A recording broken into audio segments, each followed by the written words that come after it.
I think another trade-off that you have to make as a brand when you spend your money where most users spend their time, which is again primarily social network and search environments and YouTube, is that the level of data you get back, and you can even be in a conversation to be able to ask the platform to give you, is more limited. So your direct-to-consumer relationship declines because your video lives in a walled garden environment that nothing is coming back, or not enough is coming back. And I think that's yet another problem, because if anything changes from their perspective over the next quarter or few quarters, you're bound to have hope as a strategy. Like, I hope they'll give me the same amount of traffic, I hope it's continuing to work, but I have nothing that I can do to affect it. And when you have a partnership with a publisher, and it's perhaps even your video player or it's their video player, but you can have more integration or deeper product integration, there's more visibility into how consumers actually consume your videos. And I believe, again, especially these days, it's all about relationship with people. If you're a brand or a publisher or a commerce company or product company, in my opinion, the number one currency is, do you directly speak to your audience, or do you do it with people on the way?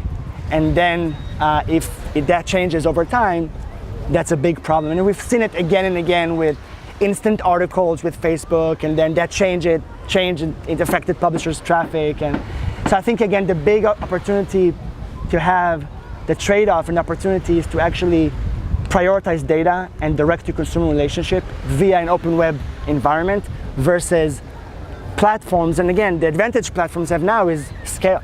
But that is what we need to change, I think. I think right now, when you look at the video spent, we have primarily social and YouTube as the main sources of viewership where brands can actually spend money.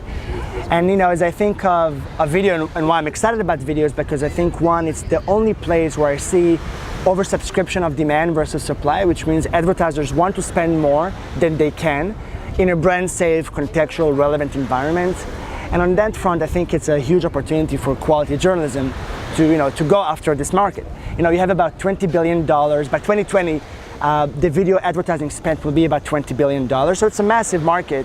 And today it's primarily consumed by, again, those two environments. So I think the biggest difference is, one, there is an alternative and perhaps even better environment for brands to spend their money. If I could show my video side by side to a high quality editorial content on a publisher everybody loves, versus in a social feed out of context, I'm not sure it's less great. So I think that's a big opportunity. The problem is scale. Right now, if I'm a brand and I want to spend $50 million on the best publisher that I really associate myself with, they can't take my money. And that's a problem. And the reason is that we're still having, when you look at the open web, it's still segmented into environment. Article page views environment, where people read articles, video sections nobody goes to, home pages, sections that less people go to. So as I think of what social networks have done great versus the open web, is actually streamlining everything into this feed experience. That's why we got into that business about a year ago.